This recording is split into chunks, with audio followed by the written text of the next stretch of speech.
As far as, battle passes go, Street Fighter 6's is fairly inoffensive.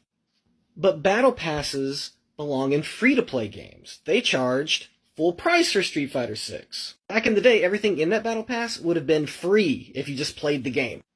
So Synth makes good points, and you should go follow him. He makes great content. But one of the places he's mistaken was when he said, in the past, all of that content would have been included in the full price of a game.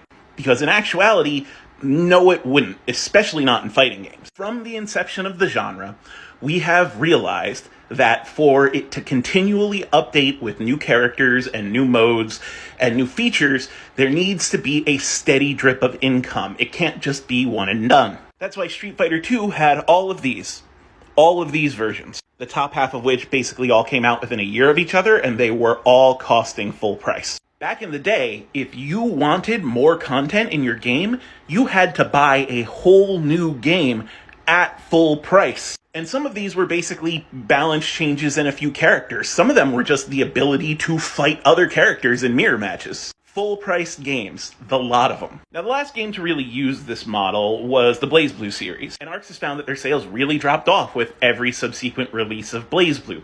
BlazBlue Calamity Trigger, BlazBlue Continuum Shift, BlazBlue Chrono Phantasma, so on and so forth. After that, the model changed to what we see now, a seasonal model, where instead of spending full price on a game, you spend less than full price on an update pack. 30 some odd dollars for new characters, $5 or something for aesthetics. This is exactly what they were doing in the 90s. It's just that the 90s didn't have other ways to deliver it to us other than releasing the game again. If you wanted to keep current on Street Fighter 2 back then, you'd have to buy the same game 3 to 5 times depending on your platform. Same thing with the Street Fighter Alpha series. There were 3 games to play. Street Fighter 3, 3 games to play. Street Fighter 4, 5, and 6 had 1 game and updated it. Guilty Gear Strive, Guilty Gear Xrd, 1 game and updated it. In the long run, you are paying less this way.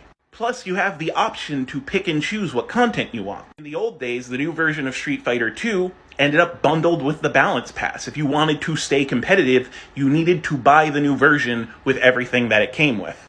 Now you could get the Balance Patch and say, I'm not interested in those characters or cosmetics, and pay nothing. Now don't get me wrong, there are many, many examples of exploitative DLC and Season Pass tactics out there. But the idea that there was once a world, a timeline that we lived in, where there was not an extra cost for additions to fighting games is false. These features would not be in the base game. They would be in the next version release that you would have to pay full price for. It's literally been like that since the inception of the genre. That's just what's needed when it comes to fighting game development. If you want the game to update, then it needs a steady stream of income. That's just how it is. The only real question is, how do you want the developers to ask for that steady stream of income? And personally, I would much rather have a $5 fighter pass that I can get my $5 back for than have to spend another $60 a year down the line. But that's just me. But I do want to make it clear that's a reality of business. There is no world where a fighting game comes out complete